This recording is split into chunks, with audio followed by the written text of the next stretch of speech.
যে ক্রান্সবেস কি আমাদের এখানে কোম্পানি লিঙ্কডইন দেওয়া আছে, কোম্পানির নাম দেওয়া আছে আর ওয়েবসাইট দেওয়া আছে। কিছু কিছু কোম্পানি আবার ওয়েবসাইট দেওয়া নাই। সেটা আমরা এরকম যদি কোম্পানি লিঙ্কডইনে যাই, লিঙ্কডইনে যাওয়ার পরে এটার অ্যাবাউট সেকশনে এদের ওয়েবসাইট আছে, এই ওয়েবসাইট আমরা নিয়ে নিব।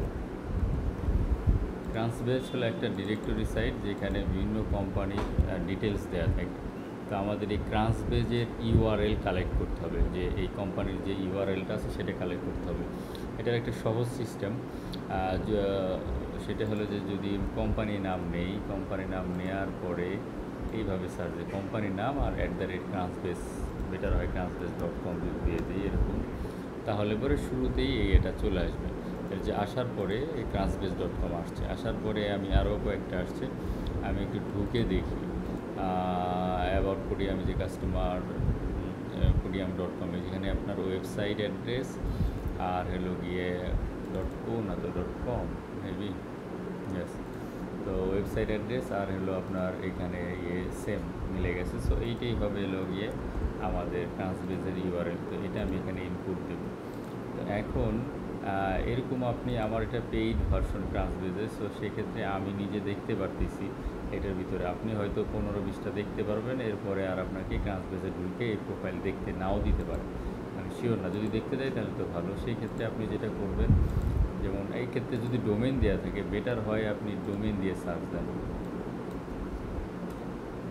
জেডি ক্যাপিটাল কাজ শুরুতে যেটা আসবে প্রাইভেট ইকুইটি। সেক্ষেত্রে আপনি যদি ঢুকতে না পারেন, সেক্ষেত্রে আপনি এরকম করেন, কপি লিঙ্ক অ্যাড্রেস এটা দিয়ে আপনি এখানে ইউআরএল দিয়ে দেন।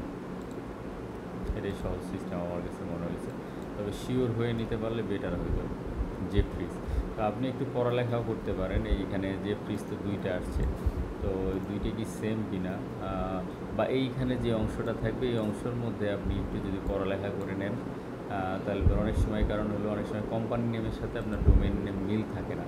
আবার অনেক সময় একটা কোম্পানির আন্ডারে, একটা গ্রুপ অফ কোম্পানির আন্ডারে অনেকগুলো কোম্পানি থাকে, সেই ক্ষেত্রে একটু প্রবলেম হয়ে যায়। যেমন এই যে এটা ওয়ার্নাকো, এটা হলো গিয়ে কোম্পানি না, আমরা খুঁজতেছি, বাট এখানে ওয়েবসাইট যায় দেখতেছি pvs.com। কারণটা হলো এই ওয়ার্নাকো কোম্পানিটাকে, এটা হলো গ্রুপ অফ কোম্পানি ছিল, এই কোম্পানিটাকে অ্যাকোয়ার করে নিছে হলো গিয়ে পিভিএস। এই কোম্পানিটা নিয়েছে কীভাবে, এটা আপনি যদি এখানে দিয়ে সার্চ দেন সেম এই ওয়েতে, তাহলে একটু খেয়াল করলে দেখতে পাবেন এই যে ট্রান্সবেস, এই যে PVS acquired Warnaco group for an undisclosed amount, choose the right candidate. So এইখানে ট্রান্সবেসের ভিতরে লেখা আছে।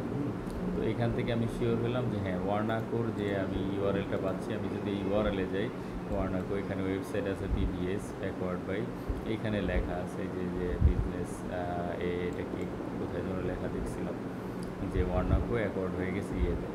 তো এইভাবে করে শিওর হয়ে নিলে পরে বেটার হবে। এখন জেফ্রিজ আমরা সার্চ দিয়েছিলাম, jeffries.com আমাদের ডোমেইনের ছিল কি jeffries.com। সো এইটাই ওইটা, এটা আর ওইটা কি সেম? হ্যাঁ, দুইটা সেম। তো যতক্ষণ আমি শিওর ততক্ষণ পর্যন্ত আমার নিতে সমস্যা নেই। যদি এটা আমি সার্চ দিই যে বেটা, এই নর্মালি ফার্স্ট সার্চে চলে আসার কথা, যদি চলে আসে তাহলে আমরা মোটামুটি শিওর যে এইটাই হয়েছে। যদি আপনি ওয়েবসাইটের ভিতরে ট্রান্সবেজে ঢুকে দেখতে পারেন, অবশ্যই ঢুকে দেখেন, সেক্ষেত্রে পরে কি বলছে আমাদের যে ডোমেইনে মিলে গেছে, আমাদের জন্য বেটার হয়। আর যেগুলো ডোমেইন নেই সেটা আবার দেখাই দিছি, সেটা হলো যে কোম্পানিতে যদি আমি যাই, যাওয়ার পরে এই কোম্পানির যে অ্যাবাউট সেকশনে যায় যে ডোমেইনটা, এই ডোমেইনের শুধুমাত্র আমি এই অংশটা নেব, www. এইটুকু নেব না, আমরা শুধুমাত্র ডোমেইনের এই অংশটা নেব। আর বেটার হয় যদি আমি ডাবল ক্লিক করে পেস্ট করি, তাহলে এখানে ফরম্যাট যেটা ওর সাথে মিলে যাবে, সাইজ বড় হবে না। দ্যাটস ইট, এটা হলো কাজ। এখানে টোটাল আছে হলো 929টা। ওকে, ঠিক আছে, থ্যাংক ইউ।